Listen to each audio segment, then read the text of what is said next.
Welcome back to the Deep Dive. Today we're taking a really focused look at one of the most urgent crises in critical care, and that's shock. Right. And we need to go way beyond, the simple and often pretty misleading idea of just low blood pressure. That is so critical because blood pressure is often the last thing to fall. The patient is already crashing way before the BP number looks bad. So what's the real definition then? The true sort of root definition of shock is life-threatening circulatory failure. And that failure results in inadequate tissue perfusion. Exactly. When those peripheral tissues, the organs, the capillaries, when they aren't getting enough oxygen, the whole system just starts to panic. It's a survival crunch. The cells are starved of oxygen, so they have to switch. They switch from that fast, clean aerobic metabolism to, to a much messier and inefficient process. Anaerobic metabolism, and that transition is, it's just catastrophic. Why so catastrophic? Because it produces way less energy, and it has this devastating byproduct, lactic acid. There it is. That's the physiological distress signal. That sharp rise in lactic acid, the acidosis, that's the indicator that cellular hypoxia has taken hold. Energy systems are failing. And multi-organ failure is the next stop on this unfortunate train ride. It is. So if blood pressure is unreliable and heart rate just tells you the body's trying to compensate, what's the ultimate metric? That's the mission for today. Our mission is to equip you with a diagnostic tool that really measures global tissue perfusion, the one that lets you differentiate between the major types of shock. And that master concept, the thing that unlocks the whole flowchart, is the cardiac index. We call it CI. CI. If you want a reliable measure of whether circulation is actually reaching the tissues, you have to follow the CI. It's what dictates everything you do next. Okay, let's unpack that core concept then. Yeah. The cardiac index. Mm-hmm. We all know cardiac output, or CO. That's just the volume of blood the heart pumps per minute. But CI is, it's more refined. It is. It's the cardiac output, but it's adjusted for the patient's body surface area, their BSA. It standardizes the flow. And that standardization is the whole point, isn't it? That's the key to interpreting it. A normal adult usually has a CI between, say, 2.5 and 4.0 liters per minute per square meter. So by normalizing it for BSA, we're comparing apples to apples. Exactly. A 7-foot athlete and a 5-foot elderly patient, their circulatory needs get assessed on the same standard. It levels the playing field. So why is CI the single best indicator? What makes it so powerful? Well, because it integrates the performance of the entire loop. It's not just one number. It's a reflection of your preload. The tank volume, The contractility, pump strength, your afterload, the resistance. and your heart rate. It's all in there. When CI drops, oxygen delivery is inadequate. Full stop. Okay, so to make this stick, is there a quick mnemonic we can use? I like to think of CI as the circulation indicator. It's just the most sensitive metric for the system's overall capacity. A circulation indicator. I like that. And if we use that analogy, that CI is like the speed of water through a pipe, what's the one high-yield rule you need to remember about how it behaves? The rule is absolute. Cardiac index falls. It falls dramatically in hypovolemic, cardiogenic, and obstructive shock. The 3 low-flow states. Those are your low-flow states. But then... And we hit the anomaly. The one that's always the most confusing because it just defies that low-flow logic. That's right. The CI actually rises, or at least stays high, in the early phase of distributive shock. Especially early sepsis. Oh yeah, most notably sepsis. If you see a hypotensive patient with a high CI, you've just found your starting point. You know where to look. Okay, let's use that distinction. Let's organize the 4 major shock types around this idea. I like the shorthand. Sepsis rises, everything else falls. That's a great way to frame it. So let's walk through the falls part first, the low-flow states. Let's do it. We can start with hypovolemic shock. This is the classic empty tank. So hemorrhage, severe burns, dehydration. Right. A massive absolute loss of volume in the pipes. The volume drops, venous return drops, and so your preload just craters. And if the tank's empty, the pump has nothing to push. So the CI plummets. It does. Clinically, what's the one physical exam finding that just screams hypovolemia? The one that tells you the right side of the heart is completely starved of blood? Flat neck veins. Flat neck veins. The body's clamping down everywhere, so you get cold, clammy skin, a narrow pulse pressure. But if the central venous pressure is low, the jugular veins aren't distended. They look flat because there's just no blood pooling there. Got it. Okay, next up in the low flow category, cardiogenic shock. The broken pump. Usually an acute MI, severe heart failure. And this is where the CI falls the most severely. I mean, It can plunge to really frightening levels, like below 2.4. That's when it's a classic diagnostic puzzle, right? Because the heart fails to eject, so blood backs up. It backs up into the lungs, so you see pulmonary edema, you hear crackles or rails, often an S3 gallop. And this is where we have to introduce that key pressure metric, the PCWP. Yes, the pulmonary capillary wedge pressure. What exactly is that, and why is it so critical here? The PCWP is basically a measurement of the left atrial pressure, and that's our best surrogate for the left ventricular preload. The filling pressure on the left side. Exactly. So if the heart is failing as a pump, the fluid backs up. So in cardiogenic shock, the PCWP is high, the tank is full, the lungs are wet. But the CI is miserably low. Miserably low, because the pump can't move that fluid forward. A low CI plus a high PCWP is the defining signature.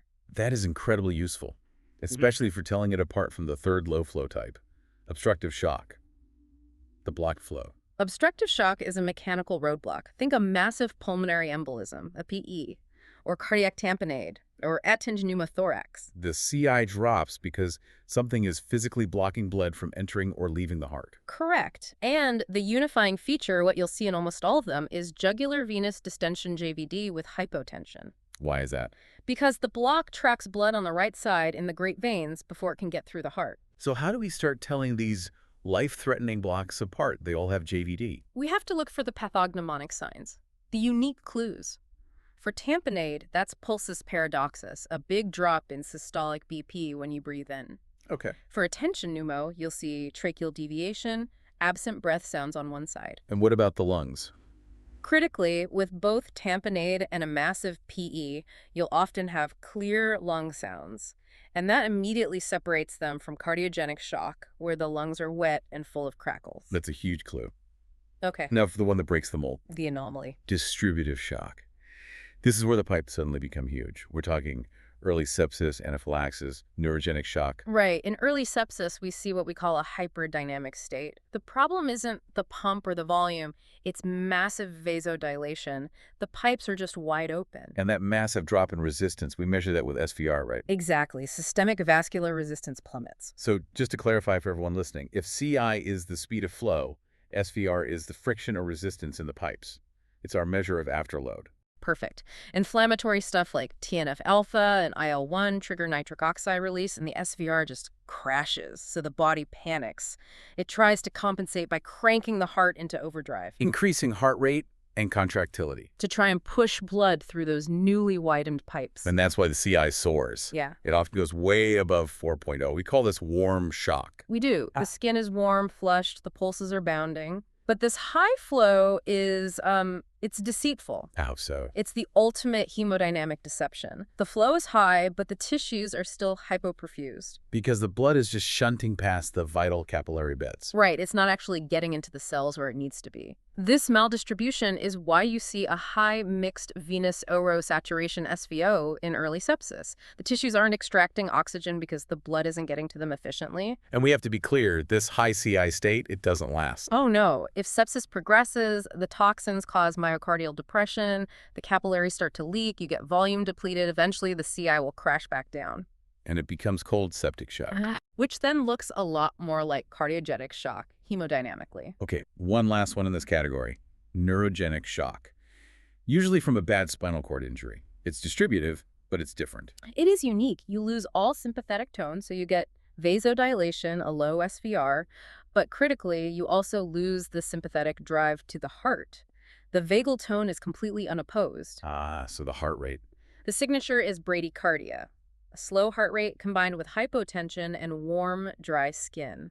That bradycardia really sets it apart from all the other shock states. Okay, that makes sense. So regardless of whether the CI is high or low, if the tissues don't get oxygen, we end up in the same place. Failure is the final common pathway. And we mentioned the clinical flag for this earlier, the rise in lactic acidosis. Lactate clearance is our key monitor. When oxygen delivery falls, the cell switches, and pyruvate becomes lactate instead of entering the Krebs cycle. And that surge of lactate causes a high anion gap metabolic acidosis. Exactly.